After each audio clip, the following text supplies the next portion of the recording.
In the summer of '61, offshore powerboating established itself in Europe for the first time. The Cowes Torquay Classic was born. Now here was a new and exciting sport, adrenaline pumping for competitors and a real spectacle for the public.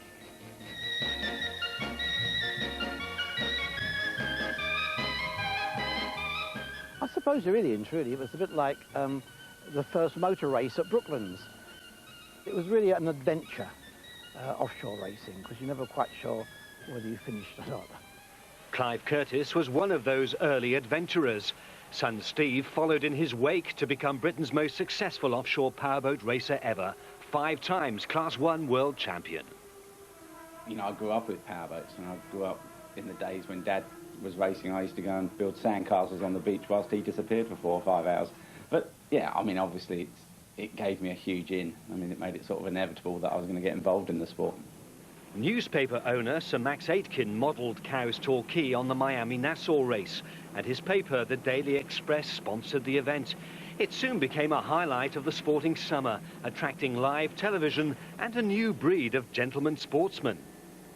And most of the people who did it were very, very wealthy, and they were people from the bobsleigh teams, from car racing, and it was a rich man's pleasure. The scrutineers check that the boat is seaworthy and has every possible facility required for a 170-mile journey. That includes a proper compass, mooring lines, navigation lights, an anchor, and, of course, toilet facilities. Your stomach was knotted up as you walked down to the final briefing on the morning of the race at the Royal Yacht Squadron, and you'd be wondering what the weather was like. Very light rain or drizzle.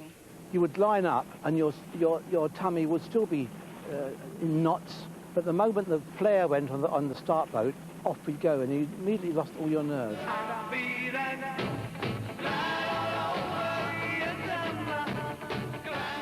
In the 60s, there were no sophisticated navigation systems on board. Finding the quickest way to Torquay was often hit and miss. Oh, absolutely. And I mean, people got lost. You don't see them go around a buoy, a fleet come in, and they just fantail out. Some would think it was towards France, and some would think it was towards England. It was amazing. And I believe some used to stop and ask fishermen the way to Torquay and stuff. Yes, I did that once. To say the sport in its early days attracted colourful characters is an understatement. There were mafia drug runners, the notorious Lord Lucan in 448. Then there was insurance tycoon Dr. Emil Savundra, forever crashing his boat before the crash of his business empire.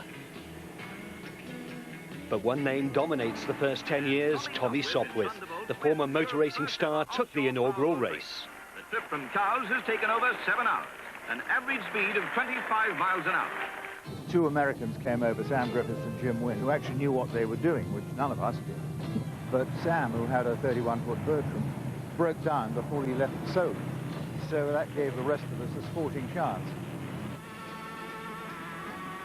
Sopwith returned with Telstar in '68 when the race went to Torquay and back to Cowes for the first time. He proved that experience and guile was just as important as size and horsepower. Taking a longer route and avoiding heavy head seas, Sopwith's smaller boats beat the big boys. The sport was getting more competitive, but nothing like Class 1 today.